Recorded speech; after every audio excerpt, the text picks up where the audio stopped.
Hello guys, welcome back to the Best Online Tutorials channel. In this one I'm showing you how to create Gmail aliases for newsletter tracking.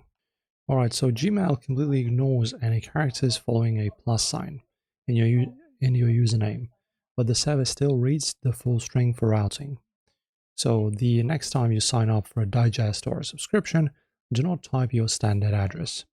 So for example, if your email is johndoe@gmail.com, append a custom tracking variable like johndoe plus news and then at gmail.com or something like that.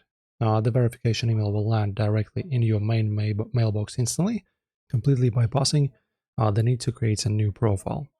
And then you can also build the automated database filler. And then you can also build the automated database filter so these newsletters never clutter your focus space. So just open up the app on your desktop, and then in the to field, let me just try compose. So in the to field, type in, for example, John Doe plus then news, just like I said, at gmail.com, like this.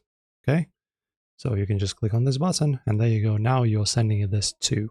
And then guys, in the actions menu checklist, you can just check skip the inbox, archive it, and check apply the label to automatically route it to a new custom folder layout named newsletters. So don't forget, you can go here and then create a filter, or it's also called a label, right? Label, create new, and then just do it just like I said. Right, and the exact second a news blast hits your account, so the background kernel will intercept it, and your primary inbox stays perfectly clean, your reading list stays organized in the sidebar, and you're good to go.